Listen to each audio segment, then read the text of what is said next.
Pour 6 travailleurs sur 10, la journée commence au volant de sa voiture, et bien souvent dans les bouchons.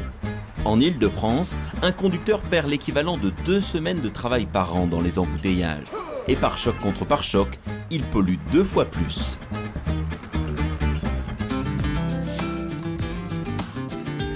Pourtant, une autre façon de se déplacer est peut-être possible. Comme tous les matins, Claire commence sa journée par un peu d'exercice.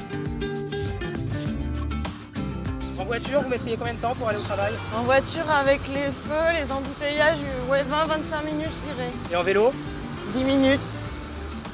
Donc vous gagnez du temps et en plus vous faites du sport. Voilà. Ça met de bonne humeur, comme on dit. Ouais. Nous sommes à Grenoble, une ville qui possède 300 km de pistes cyclables. Pour les habitants, se déplacer à vélo est très facile. Vous arrêtez au feu rouge? Oui, toujours.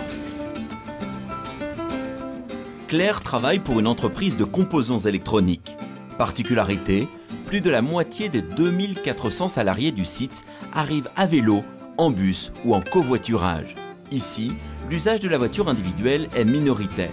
Pour Claire, venir à vélo est tout sauf une contrainte. Alors, il y a l'envie de faire de l'exercice, il y a le choix pratique, éviter la voiture et les aléas qui vont avec. Comparé à l'époque où je prenais ma voiture tous les jours, il y a une réelle différence, oui. Disons que quand je prenais ma voiture, je pense que j'étais moins alerte le matin en arrivant et sûrement plus stressée. Il y a 10 ans, presque tout le monde ici venait travailler en voiture. Cela a changé grâce à la mise en place d'un plan de déplacement d'entreprise, une stratégie pour inciter les salariés à laisser leur voiture au garage. Bien sûr, c'est bon pour l'environnement, mais la direction se veut avant tout pragmatique. On est sur une zone où il y a beaucoup d'entreprises et les parkings sont plutôt rares. On va dire qu'on préfère réserver de la place pour les personnes qui travaillent que pour leur voiture. Et nous n'avons pas d'autre possibilité de nous étendre au niveau des parkings. Donc on va réduire les places de parking en incitant les personnes à ne pas venir en voiture. La société rembourse à 80% l'abonnement au transport et met en place des navettes gratuites. Des places de parking sont réservées au covoiturage. Pour les cyclistes, des garages et des douches. Et l'entreprise a distribué des kits vélo. Ça, c'est quoi? Alors tout ça, ce sont les accessoires que l'on donne aux cyclistes pour venir travailler. On a des accessoires sécurité, comme le casque par exemple. Et 3 fois par an, pendant 3 semaines, un technicien vient assurer la maintenance. Pour les employés, ces services sont gratuits.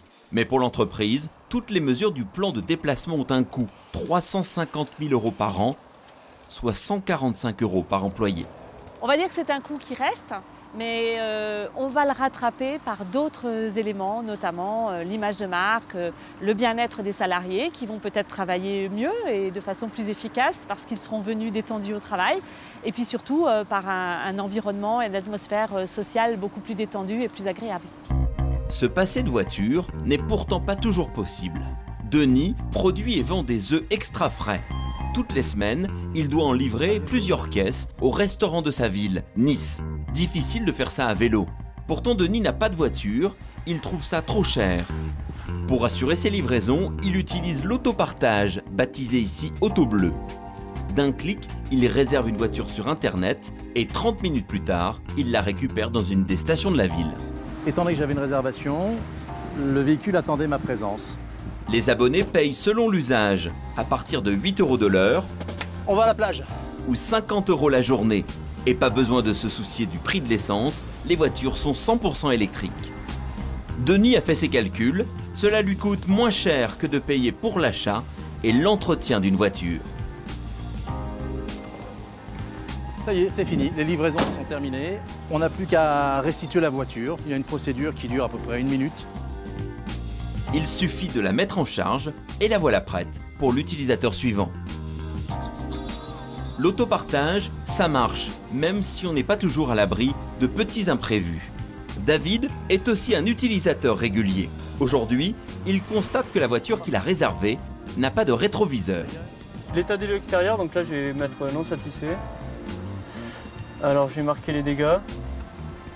David prendra quand même la voiture. Pour lui, c'est un mode de déplacement pratique et citoyen. C'est un déplacement responsable en fait, dans le sens où on est est 10 personnes avec une seule voiture, alors que normalement on a chacun notre voiture, on se déplace chacun avec notre propre voiture. Et ça c'est pour l'écologie, c'est pas terrible. Une voiture en autopartage permet de remplacer entre 4 et 8 voitures individuelles. À Nice, les débuts sont encourageants. En 6 mois, près de 2000 personnes se sont abonnées. Et en France, désormais 23 villes proposent l'autopartage.